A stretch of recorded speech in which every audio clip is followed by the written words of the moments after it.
Ada yang mengatakan kesurupan itu karena setan, karena jin, karena firman. Di mata saya sendiri bisa keduanya. Artinya gini, ada orang kesurupan karena tekanan ekonomi. Ada orang bisa kesurupan karena tekanan batin. Misalnya lagi seneng-senengin dia yang ini bisa kesurupan loh. Bisa kesurupan ini. Saking senengnya, saking gerone. Bisa juga karena kekecewaan yang lain atau karena tekanan yang lain. Yang jelas ini gangguan kejiwaan. Tidak ada setan, tidak ada jin yang ada di sini. Kecuali yang bersangkutan mengalami kelelahan hebat sebelumnya. Seharusnya istirahat, tapi dia masih diajak berjalan. Diajak berjalan katakanlah piknik orang bisa kesurupan. Mulane anak rogo kudu ditoto. Jadi saatnya istirahat, saatnya makan. Seperti itu kesurupan. Bahkan kita bisa kesurupan sendiri, sengaja kita ciptakan. Dengan cara apa? Okultisme. Okultisme itu sebenarnya penghadiran. Dulu ketika saya masih muda, anak-anak di sini ini usia 7 tahun, 8 tahun harus pintar kesurupan om. Apalagi kalau ditanggapi reyok, ditanggapi reyok atau jerandor gitu. Wah, bisa kesurupan. Ini bukan karena jerandor ini mengandung setan, enggak. Kita ini yang terhipnotis. Otomatis pengen ikuti orang yang bermain jerandor atau reyok apa? Biasanya biasa sekali, orang jadi gerak gitu loh.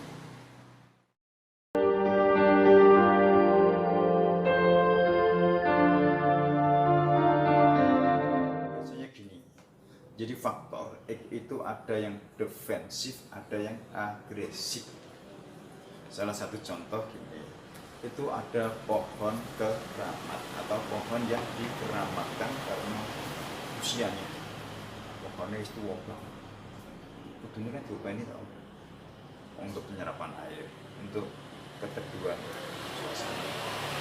Jika ini ditegur, sementara pohon itu sendiri kita Allah yang hidup, dan pohon bisa dikatakan punya kelebihan luar biasa. Maka jangan heran jika di situ banyak hal-hal yang tidak terlihat ada di sana. Bahkan itu menganggap rumah mereka. Jika rumah mereka diganggu, ditebang atau dipotong, terjadi kesurupan massal ini tidak terhindarkan. Bersyukur yang bersangkutan masih bisa bernapas. Jika kebablasan ya bisa game.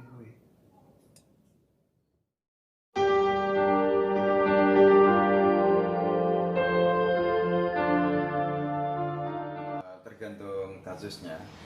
Kalau aku biasanya pakai shock therapy. Yang kedua, kadang-kadang hanya pakai kata-kata gitu loh. Semi gendam, sedikit digendam.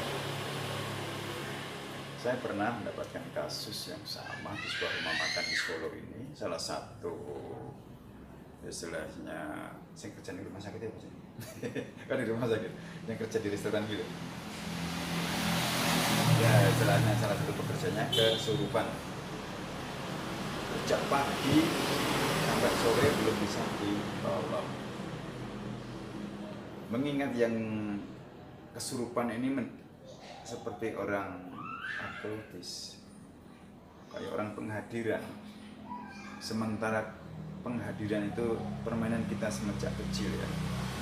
Ya kita gampang saja untuk membantunya.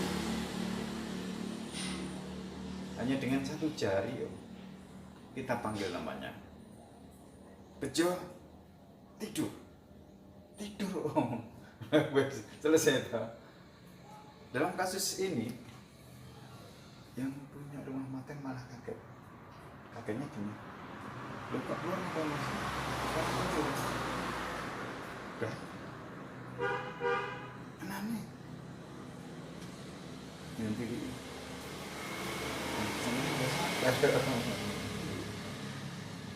jadi ini akibat tekanan pikiran atau tekanan batin orang bisa kesurupan, tapi tanpa tekanan batin orang pun juga bisa membuat dirinya kesurupan.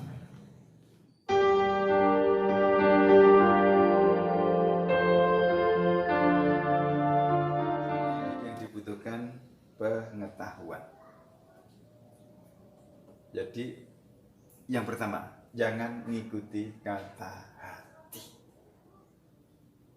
Jangan mengikuti kata hati. Ini nafsu. Jika ini diikuti rana entai, betul-betul rana entai. Caranya hanya seperti itu. Tapi ada juga yang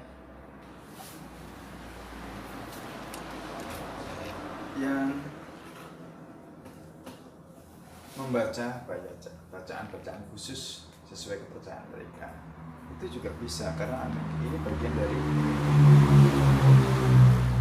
dari penyadaran bersangkutan. Tapi ada juga loh bar kesurupan diwacain malah nirok kayak malah dia gini nirok tanpa kitab loh. Lebih cetok, lebih merdu usah ini dan namanya kita bicara sama dunia tanpa batas ya.